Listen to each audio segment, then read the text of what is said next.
Olá para toda a comunidade da neurocirurgia, da Sociedade de Neurocirurgia do Rio de Janeiro. Meu nome é Orlando Maia, estamos começando o podcast da Endovascular, o podcast da Neurovascular.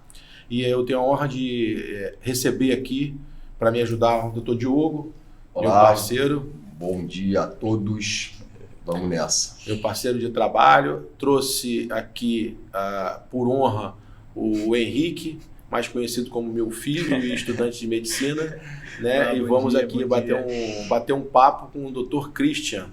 Dr. Christian Cândido é neurocirurgião, formado pela UF, Universidade Federal Fluminense. Isso aí. Né? E hoje, depois foi fellow da Endovascular com a gente, comigo e com o Diogo. E hoje ele tem o prazer de estar lá nos Estados Unidos, lá em Manhattan, em Nova York, e vai contar a experiência dele lá em Manhattan, todo esse caminho dele para chegar até lá, como funcionou tudo isso, e depois a gente vai ter uma troca de ideias sobre inovação. Lógico. Prazer estar aqui, obrigado pelo convite. Eu voltar para casa é sempre uma desculpa boa para viajar e estar entre amigos, então, melhor ainda. Um prazer estar com você, Diogo, meu camarada de época de residência. E, como se diz, já se conhecemos há quantos anos? Rapaz, Desde 2000. a gente ia para os congressos juntos, né, cara? Você era R1. Isso, você Eu era já R3, era mais velho, eu já era R3. R3. E aí a gente fez bastante coisa junto, bastante É. programa científico, bastante bagunça também.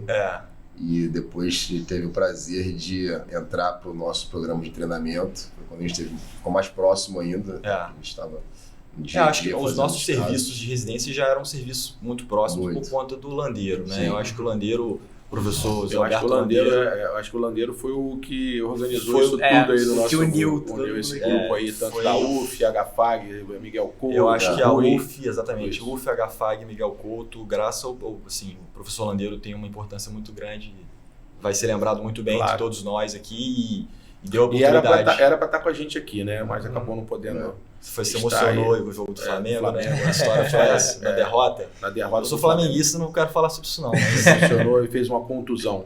Na bacia. Mas vamos lá, Christian, me conta uma coisa aqui. Conta para os nossos amigos da Sociedade de Neurocirurgia, primeiro, da tua decisão, né, de ter ido para os Estados Unidos e qual foi o seu caminho para chegar até lá. A gente sabe que existem vários caminhos, a gente acabou de ouvir no outro podcast aí sobre o caminho de publicação, então agora eu quero saber do teu caminho para a chegada lá em Nova York. Sim, sempre foi uma vontade, né, cara? Então, quando eu estava fazendo a residência lá na UF com o professor Landeiro, o Alexandre, que era o Alexandre Boechat, que era o meu R+, estava no R5, ele conseguiu um estágio com o Ricardo Ranel lá em Jacksonville, na Flórida. E ele, me mostrou fotos, falou que a viagem foi muito bacana, que foi muito bem recebido.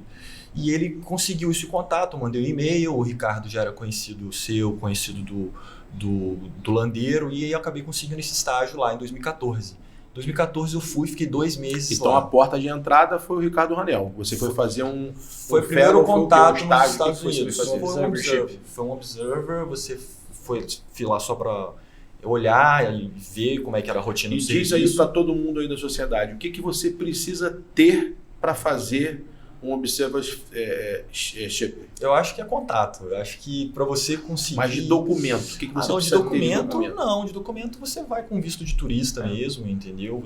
Uma carta de apresentação, lógico que quando você chega, vai passar na migração, eles vão te perguntar o que você veio fazer aqui. Você vai mostrar a carta. Eu tinha uma carta que o Ricardo escreveu, ele tá indo fazer um observer lá, mas o visto de turista é o suficiente, porque você não está indo fazer contato nenhum com os pacientes, você está indo só olhar. É o famoso shadow. Você é a sombra, você vai ser a sombra daquele cirurgião. Você fez durante a residência? Fiz durante a residência. Qual ano e de quanto tempo? Eu fiz 2 meses. Combinei com o Landeiro me liberou durante 2 meses no R5, eu já estava no último ano, entendeu? Já estava no finalzinho minha residência acabou em janeiro de 2015. Então, em 2014 eu já tinha essa concepção e eu fui. E aí eu fui ficar 2 meses lá descansando, pensando na minha vida e ver como é que era um sistema de cirurgia. Posso chamar de americano. 2 meses sabáticos ao mesmo tempo de acompanhamento.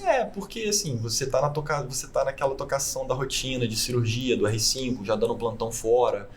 E você parar ali para você poder estudar, para você publicar, para a gente você fazer uma parte científica, se dedicar. Eu tive o tempo lá com o Ricardo de fazer trabalho científico com ele, entendeu? Então eu aproveitei de alguma maneira esse observer que era só uma visita, né? E uma outra pergunta, você acha que é adequado que esse observer seja no 5º ano, ou no 5º ano não é um momento de maior trabalho do residente de torno de cirurgia? Será que não é melhor no 4º? O residente-chefe tem justamente essa concepção. Eu vou operar tudo que eu quero no R5. Você realmente poderia trocar para o R4. Eu acho que também é uma boa opção você viajar no R4. Na minha situação, que eu estava na UF, eu estava bem confortável. O Landeiro tinha me dado muita oportunidade de operar, então eu tinha confiança. E eu vi que realmente aqueles 2 meses ali talvez não fizesse tanta diferença para mim, para o meu começo de carreira. Porque eu já sabia que eu ia querer treinar mais um pouco, que eu ia querer fazer o fellow, entendeu? Então eu já tinha uma concepção. Mas só que faltava justamente o caminho. E o fellow acabou abrindo oportunidade com você. Foi através desse contato com o Ricardo que eu acabei chegando até você. O fellow, desculpa interromper, o fellow você pensou em fazer, né, em Jacksonville com o Ranel, porque você, no final da sua residência, já estava se voltando para a endovascular. Não, ele não fez o fellow lá, ele na verdade fez um observer lá. Não, eu observo isso. Lá que surgiu a ideia de fazer o fellow em endo. Não, eu acho que eu já estava pensando na endo, tinha pouco contato, porque lá na UF a gente praticamente não tinha procedimentos. Mas o Alexandre sempre me incentivou isso, porque o Sávio, na época, acho que já estava fazendo, fez o fellow com você, o irmão do Alexandre, e aquilo tudo me chamou muita atenção e eu vi que era uma coisa diferente. E também eu antevendo o futuro, a gente vai sempre pensando, a gente planeja muito, né? Se vai dar certo ou não vai, não importa, mas eu planejei porque na minha região em Volta Redonda, eu já tinha uma pessoa que fazia coluna muito bem, tinha uma pessoa que fazia tumor muito bem, e na minha região tinha o caminho da vascular que estava semi-aberto. Ou seja, você foi fazendo uma coisa que o Landeiro falou para mim lá, quando eu era residente também, você tem que fazer algo diferente daquilo que todo mundo faz, e foi buscar uma especialidade um pouco diferente para a tua região, para explorar isso na tua região. Exatamente, porque eu pensava assim em voltar para minha região, que é Volta Redonda, interior do estado, uma região muito boa, a cidade é uma cidade a mim muito confortável, fui criado, conheço muita gente, já tenho contato com o pessoal do hospital, etc, que ia facilitar meu início da minha carreira, entendeu? E eu falei assim, a segurança para eu conseguir me inserir aqui seria fazer isso. Todo mundo que está iniciando carreira está vendo qual é o pensamento, né? Você ter oportunidades em várias especialidades, enxergar uma especialidade que te encaixa na tua realidade, para que você possa explorar essa sua realidade. Esse é o caminho, gente. É o caminho para todo mundo. Não, e eu acho que é justamente você tentar se encaixar, você planejar o que está faltando, onde você quer se encaixar. Porque tem muita gente que sonha no primeiro dia de residência, eu quero fazer endovascular. Mas pode ser que no R5 ele chegou lá, ele não tem mais oportunidade de endovascular onde ele queira. Não se encaixa. E você tem que aprender a se adaptar. É lógico que eu amo o que eu faço, mas você se adapta. Você está dentro de uma especialidade muito bonita que tem muita diversidade. Então você tem muitas opções. Bom, sem querendo te apertar, mas já apertando, né? Aí passou essa fase, você veio e fez o fellow com a gente, ficou aqui, voltou para Volta Redonda. Me diz agora qual foi o teu caminho para chegar no momento atual que você está. O que você precisou, quais os documentos foram necessários, quais foram suas dificuldades? Principalmente quando começaram os steps, né? Quando você começou então assim, aí quando eu tive essa experiência em 2014, ficou aquela ideia lá guardada na minha gaveta, né? Aí em 2015 eu voltei, comecei o treinamento com Orlando, casei, tive filho, e aquela coisa fui empurrando, né? Fui trabalhando, as coisas foram crescendo em Volta Redonda, o volume aumentando de cirurgia, então estava uma situação confortável. Quando chegou a pandemia é que eu fiquei meio preocupado. Então a pandemia realmente me mudou. Em 2020, minha segunda filha nasceu, a gente ficou por conta dela nos primeiros 6 meses, não saía de casa, não tinha sogra, não tinha babá, não tinha ninguém, aquele medo geral por conta da pandemia, que hoje em dia a gente olha para trás e vê que, né? Mas independente disso, foi um momento que eu falei assim, será que agora é hora de eu estudar? Porque eu tô com tempo. Então quando foi que minha filha fez 1 ano, 2021, eu comecei a estudar. E aí eu já tinha um colega que era de Volta Redonda, o Pedro Coutinho, que ele já tinha feito o caminho. E eu observei ele no período que ele estava em Volta Redonda, ele estudando. E eu comecei, Pedro, o que você está estudando? Que livro é isso daí? Que questões são essas que você está fazendo? Então eu fui aprendendo ali com ele como é que era o caminho das pedras. Ele te influenciou de alguma forma isso? Lógico, com certeza. E ele me mostrou que era possível independente da idade. Porque o Pedro, ele é alguns anos mais velho do que eu, e ele também já tinha 7 anos de formado, 10 anos de formado, acho que tinha 7 anos de E o formado em Pedro- E neurocirurgia. o Pedro é um colega dedicado à coluna, né? Cirurgia de Então coluna. sempre foi dedicado à coluna. É. Né? Fez uma formação no Souza Guiar, salvo meu engano. Isso. Né? E depois, Souza. hoje também está lá em... Hoje ele trabalha em Connecticut, que é perto de Nova York, 1 hora de distância, numa rede lá bem grande. Então eu vi o Pedro estudando e aí eu comecei a pesquisar. Então aí eu descobri que basicamente você precisa fazer os steps para validar o diploma. Então os steps, você tem 3 provas que você precisa fazer. A primeira prova é uma prova de ciclo básico da medicina, que você vai estudar bioquímica, biofísica, vitaminas, aquelas coisas bem básicas mesmo da medicina, que é uma prova extensa, de 7 horas de prova, muitas questões, e que você vai precisar estudar aquilo lá no início da faculdade e precisa de pelo menos uns 6 meses a 9 meses de preparação para essa prova, tá? Se você se dedicar. E como que foi depois, já formado praticamente, voltar para estudar bioquímica? É difícil, mas como você já tem ali, você já começa a estudar com um planejamento, você já tem as questões que caem na prova desde o dia primeiro, entendeu? O banco, você compra na internet o banco de questão e você tem todas as questões ali muito similares com as questões da prova. Então você aprende fazendo questão. E lógico que tem livro, tem curso, que são complementos. Não precisou entendeu? de nada da proficiência em inglês antes? Assim, minha mãe é professora de inglês, então eu estudei inglês desde muito pequeno e tinha o hábito de falar inglês em casa. Então isso me facilitou muito. Não, mas eu falando, a proficiência em inglês não foi necessária para fazer Sim, o no step? terceiro momento. Então você faz a primeira. Você precisa de uma prova de proficiência também. Então você. TOEFL, né? Não, não é o TOEFL. Não. Agora chama ONT. É uma prova que é uma prova tipo TOEFL, mas só que ela é voltada para o inglês médico. Mas então, antes do Step 1 ou pode ser durante o Step 1? não, você pode fazer em qualquer momento.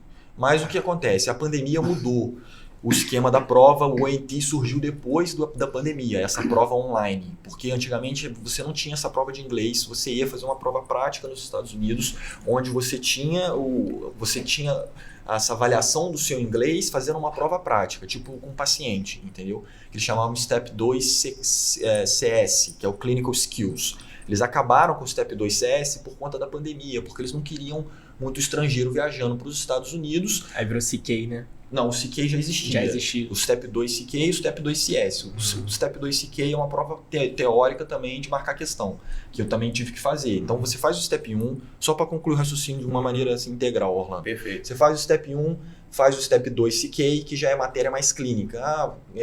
Cardiologia, neurologia, entendeu? Clínica. Todas as clínicas, né? Gastro, vai fazer de tudo, né? GO, tudo.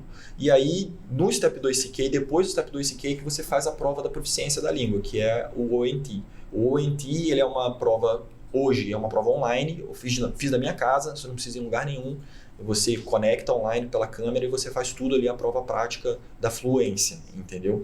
E a outra prova é de marcar questão online também, então você não precisa mais viajar para os Estados Unidos para fazer essa prova. Então, aí você faz essas 3 provas, você tira o ECFMG Certificate, que é o certificado que você validou o diploma para ser apto a fazer residência nos Estados Unidos. Você ainda não pode aplicar para um CRM lá nos Estados Unidos. Isso é diferente, isso é uma outra etapa. Entendeu? Você pode aplicar para fazer uma residência. Todo médico nos Estados Unidos ele precisa fazer residência para ele atuar. Ele não pode, igual no Brasil, acabar a faculdade e ir trabalhar. Ele não pode. Ele tem que fazer alguma residência. Ele tem que fazer uma residência para ele fazer um board, seja de clínica médica, seja de atendimento de emergência, seja de saúde da família. Ele precisa de pelo menos mais 2 anos, entendeu? Então, às vezes 3 anos. Então, a faculdade de medicina é muito extensa nos Estados Unidos. Então, acho que o caminho do fellow, para quem almeja, quero fazer um conhecimento e tal, quero aprender uma nova tecnologia, é muito bom. Faz a residência no Brasil e vai fazer o fellow. Para tentar ficar nos Estados Unidos depois de um clinical fellow, para conseguir um emprego, já é mais difícil. Se você faz a residência nos Estados Unidos, é mais fácil. Você vai ser board certified e você consegue emprego onde você quiser. Entendeu? E aí, então aí para você tirar a licença do estado, aí já é outro trabalho. Você até me ajudou a pedir aquelas cartas, sim. você falando tudo para eu conseguir a licença, é complicado, porque quem não fez faculdade de medicina nos Estados Unidos e vai tirar licença nos Estados Unidos, você precisa provar que você já fez uma pós-graduação ou nos Estados Unidos ou fora dos Estados Unidos. A pós-graduação, eles contam o seguinte: ou pelo menos 2 ou 3 anos de pós-graduação nos Estados Unidos para você tirar a licença do estado. Por isso que todo mundo tem que fazer residência, que é a pós-graduação. Se você fez fora dos Estados Unidos, é o dobro. Você tem que provar 6 anos. Então, eu só consegui provar e tirar a minha licença do estado de Nova York, porque eu fiz 5 anos de residência no Brasil e mais 2 anos com você. 2 anos Então deu 7 anos no total, eu consegui provar. Quem fez residência, o Pedro, por exemplo, que eu saiba da história dele, na época dele, acho que eram 4 anos ainda de residência de neurocirurgia. Para ele foi muito mais difícil. Ele teve que fazer fellow. Teve que mais contar tempo. 1 ano de fellow nos Estados Unidos para ele poder conseguir tirar essa licença. Se eu não me engano, desculpa aí, Pedro, se eu estou falando bobeira, mas se eu não me engano tem isso. O estado de Nova York, isso cada estado é uma lei, cada estado é um país. Tem uma regra, né? Cada estado tem uma regra. Então, para o estado de Nova York hoje ou 6 anos de pós-graduação fora dos Estados Unidos ou 3 anos de pós-graduação dentro dos Estados Unidos. Eu sei isso porque eu fiz agora essa pesquisa toda. E eu consegui, depois de 10 meses, mandando documento, manda e-mail, liga para a UF, eles que têm que provar. Certifica que é verdadeiro. Certifica que é verdadeiro. Várias vezes. Entra em contato. Entra Entra em contato. Eles entram em Certifica contato. que é verdade. Eu tinha que mandar e-mail para a UF para falar, pessoal, vão ligar dos Estados Unidos para poder perguntar isso. Você vai ter que falar isso. Eu pedia para eles fazerem uma carta. O Bruno, o professor Landeiro já não está mais lá, né? O Bruno me ajudou, o Bruno Pessoa, que está lá na coordenação do serviço de residência, né?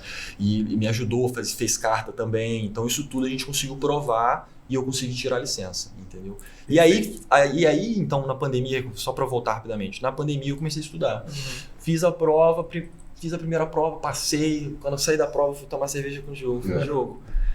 Agora me Não diz passei. uma coisa. Me diz uma coisa que é importante, aí onde está a importância.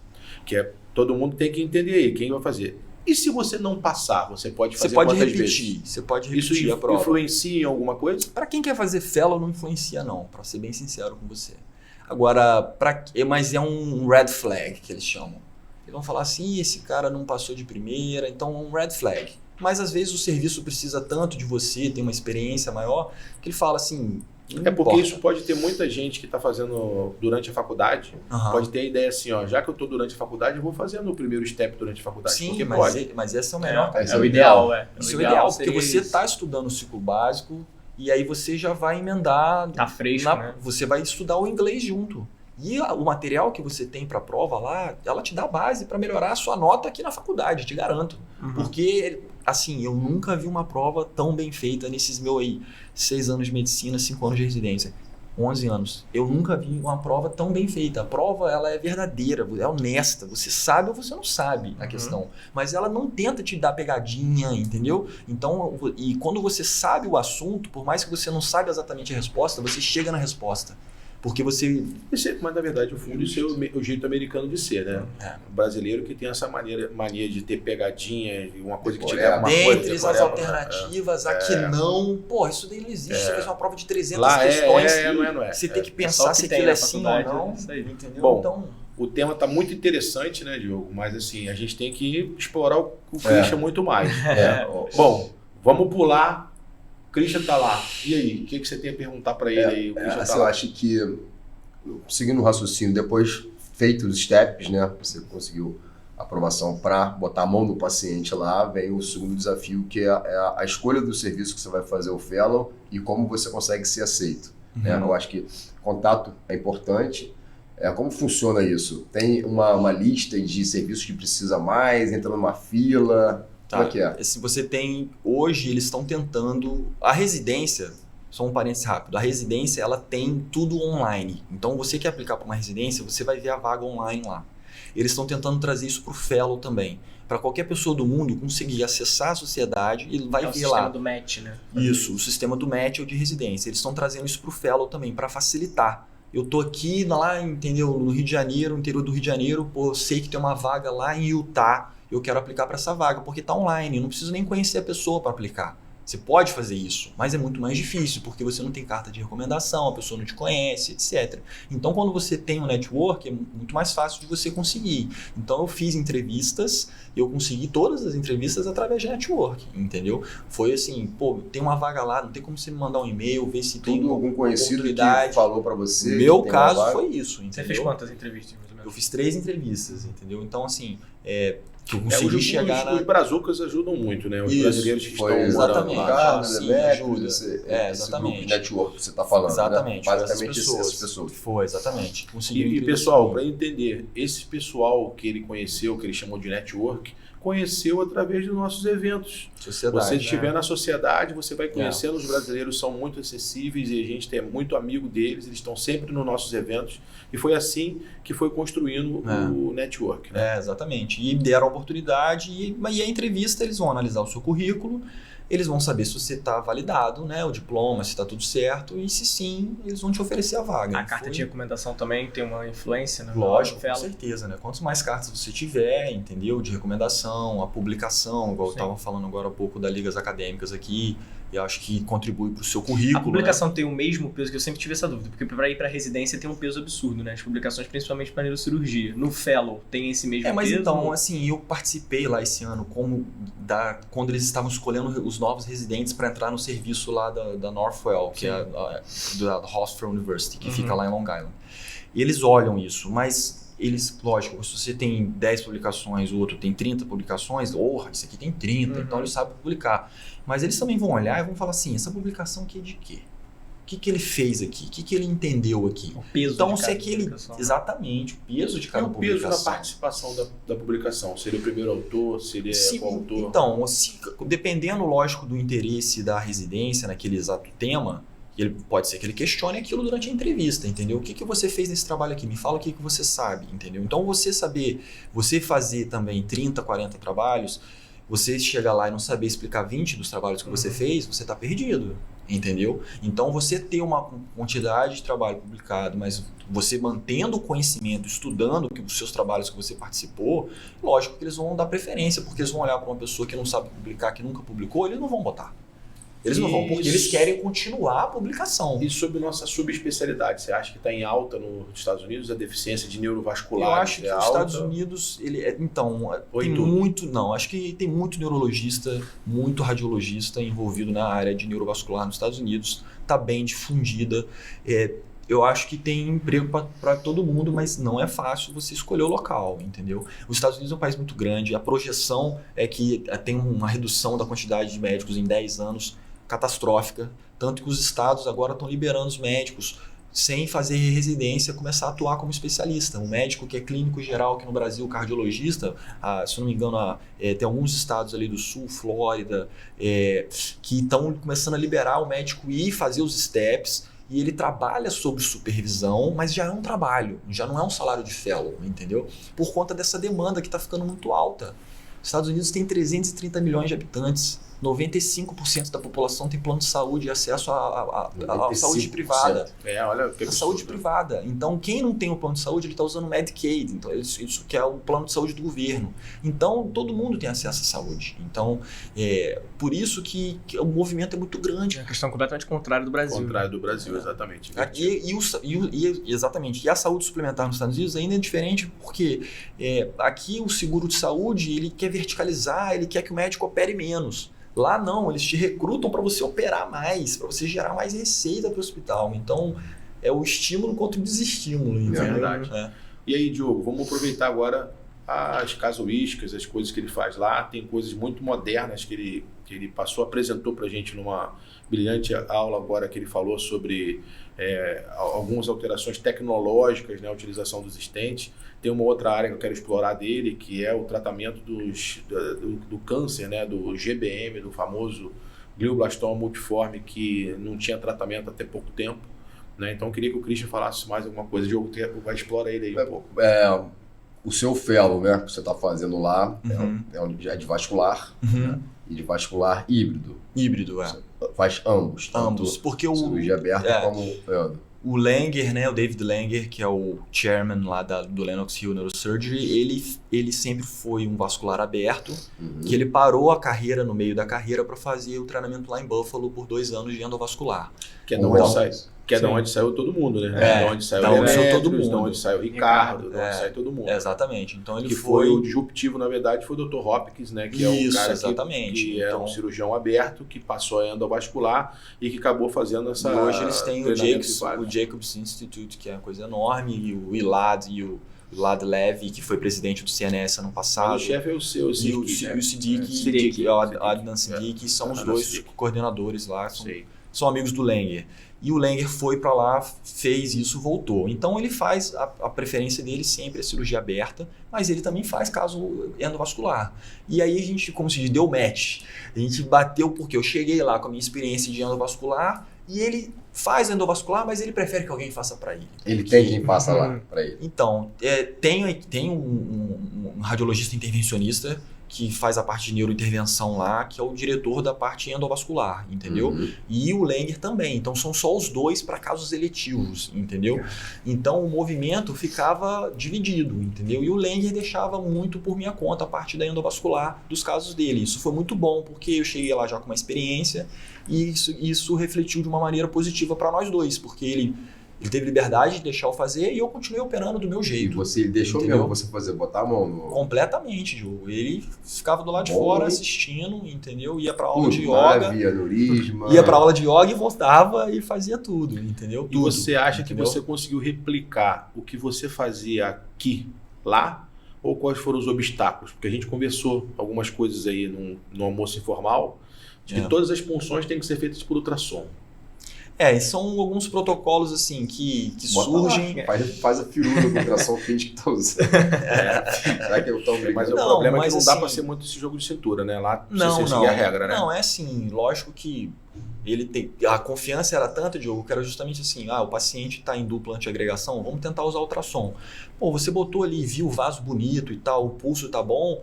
Porque é tão fácil, Diogo. Porque o ultrassom é nosso, fica só na nossa sala. sim, É diferente sim. que você tá tendo que brigar para alguém trazer ultrassom de outra sala para você. Já tá pronto, você chega lá, já tá pronto. Tá, só Então, usar. quando você entra na sala, é só usar. Acaba que não é tanto, não Acaba atrasa não tanto. é um É que acaba atraso, virando entendeu? rotina, É. né? É Acaba rotina, virando aquilo ali rotina. já tá ali. Então, o paciente entrou, você pegou o ultrassom. Realmente, pô, assim, quantos pacientes a gente fez e não claro. usou ultrassom, entendeu? E muito radial também. E aí a gente já começa a abusar. Paciente pequenininha, a gente mede a radial, 2 milímetros. Dá pra botar uma bainha 6 frentes se precisar. E a gente vai, entendeu? Quando a gente faz sem medir, a gente às vezes tem paciente que sente dor, Claro. você deve ter tido complicação, entendeu? Com um acesso radial. E você, quando você tem um ultrassom, isso acho que facilita. Então é uma coisa que eu adquiri, botei na minha rotina que não tinha. Hoje não faz diferença, eu faço com ou sem. Stroke, por exemplo, o paciente chegou, o paciente está rápido, você quer fazer rápido o procedimento, a trombectomia. O paciente já chega com a pressão 180, aquele pulsão, pô, pra que você vai botar ultrassom? Você vai atrasar, entendeu? Então, é 30 segundos, mas você precisa daqueles 30 segundos, entendeu?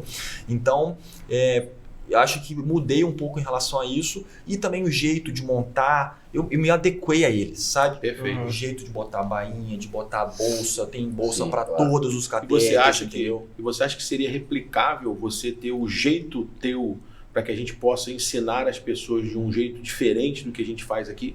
Você acha que seria replicável ao nível Brasil? Acho que, assim, essa questão de treinamento da equipe é sim. Agora a questão de custo é diferente, né, Ronaldo? Claro, Isso daí claro. não tem como a gente discutir a quantidade de É. catéter.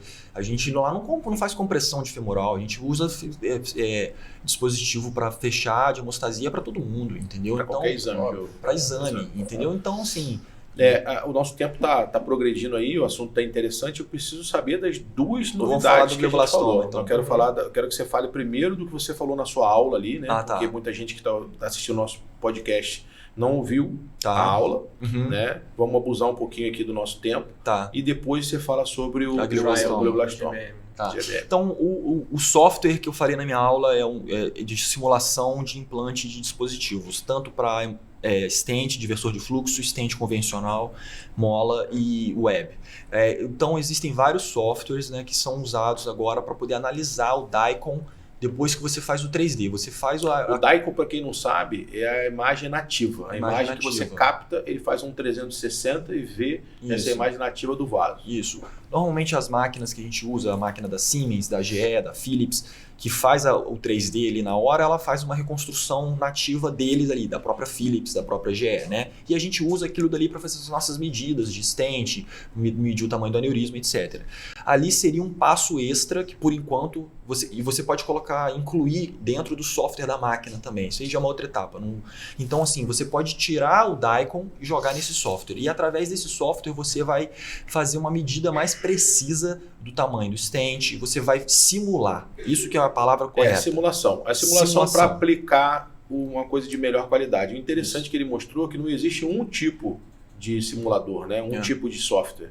São, sei lá, 5 ou 6 tipos que você mostrou, tem mais um que você usa mais. Isso. Né? E aí você também, progredindo um pouquinho, concluiu lá que acabou que a gente acaba escolhendo um pouco errado. Explica aí novamente isso aí. Então, a gente, pelas nossas medidas que a gente faz usualmente, a gente acaba escolhendo um stent mais longo. O diâmetro ficou muito parecido. A gente fez uma meta-análise, está até esperando a publicação dela, a gente mandou para a revista científica. Se Deus quiser vai ser aceito, mas é um estudo interessante que fez uma meta-análise comparando a medida do stent só com software e medida com stent só do médico. E a gente comparou qual foi a diferença. E a gente observou o seguinte, que normalmente o diâmetro é parecido. O médico sabe escolher, o software ele bate com o que o médico escolhe. Porque na verdade você acaba escolhendo um diâmetro maior. Porque na verdade o diâmetro é fácil até de medir, você tem pelo tamanho natural da artéria, mas o comprimento devido às curvas é onde a pessoa acaba sendo conservador e procurando maior. Então o comprimento, o médico, a nossa meta-análise mostrou que o médico tende a escolher um stent um pouco mais longo. Por justamente isso, por segurança de você liberar o stent. Mas tem que entender que o stent diversor de fluxo, todos os estudos de cura do aneurisma, eles estão baseados na quantidade do fluxo que você está desviando de dentro do aneurisma. Perfeito. E para isso, você tem que estar com aquela porosidade ideal, porosidade de 70%, exatamente onde está o colo do aneurisma. Então, o que ele está querendo explicar é que se você usar um muito longo, um muito curto, um muito estreito, você muda a porosidade do stent e esse não é mesmo o diversor de fluxo do que é o padrão. E isso vai a longo prazo mostrar que a taxa de oclusão vai mudar e complicação também pode mudar. Vou apertar você mais um pouquinho aqui por conta do tempo, né? E agora eu quero que você fale, porque assim, primeiro, depois nós vamos concluir no final sobre essa pergunta, as 2 perguntas que eu vou te fazer aqui e deixar. A primeira é sobre o tratamento do GBM, né, como é feito e o que a gente pode explorar disso, como está andando isso. E depois, para o final, a pergunta mais difícil. Endovascular vai substituir a neurocirurgia convencional? Por quê? A endovascular trata aneurisma, MAV, está avançando nisso. Agora a endovascular trata DVP porque tem o eixante. Ela trata o hematoma subdural crônico e agora com drenagem de hematoma subdural crônico por via endovascular. E agora vai tratar câncer e GBM. Funcional, né? Funcional.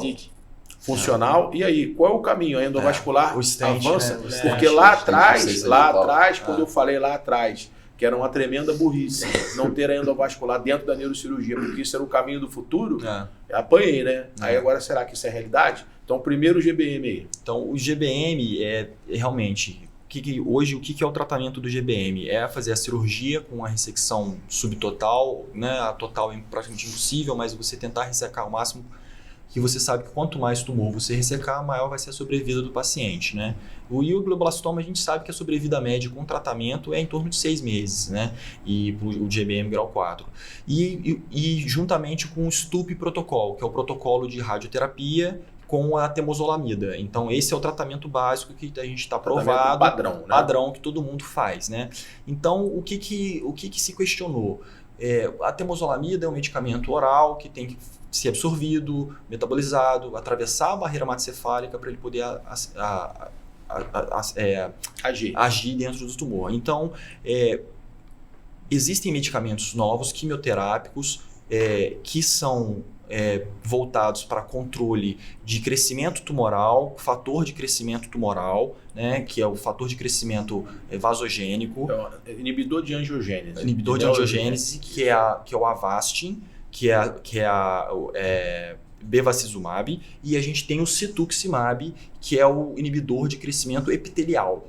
Tá? Então, são 2 medicamentos usados para vários tipos de câncer. O de crescimento epitelial, o cetuximab, mais para câncer intestinal, essas coisas. O outro para crescimento, e o Avastin para crescimento de tumor vascular, tumor de células renais, tumores oculares que tem relação vascular. Então, o Avastin, o que o Dr. Bukvar, que é o chefe, que é o vice chairman da Northwell, ele começou a fazer uma quimioterapia venosa nesses pacientes 10 anos atrás com esses medicamentos. E ele viu que ele conseguia mudar a sobrevida desses pacientes também. Não é ainda linha 1 de evidência, Perfeito. mas ele tem feito nos pacientes dele, mais de 10 anos atrás, o bevacizumab e o cetuximab venoso. Faz a dose máxima tolerável pelo paciente, acreditando que aquela dose vai passar pela barreira hematocefálica e vai trazer alguma melhora para aquele paciente. E aí ele falou, por que eu não tento quebrar a barreira hematocefálica? O que é a barreira hematocefálica? É uma barreira protetora que tem nos vasos arteriais cerebrais que regula a entrada de substâncias dentro do cérebro. Ela dá preferência para glicose, para aminoácidos. Então não passa proteína longa, lipídios, dependendo do tamanho, não passa para a barreira hematocefálica. Da mesma maneira como protege de micro-organismos, bactérias, etc. E os medicamentos são cadeias moleculares que precisam atravessar a barreira para funcionar. Então, com a quimioterapia intraarterial, existem mecanismos para você quebrar, para você aumentar a porosidade da barreira Então, o que hematocefálica. está dizendo é o seguinte, o microcatéter leva lá na região do tumor direto o medicamento. Mas Isso. vai lá, vai Então fundo. aí você, antes de injetar o medicamento, você injeta o manitol.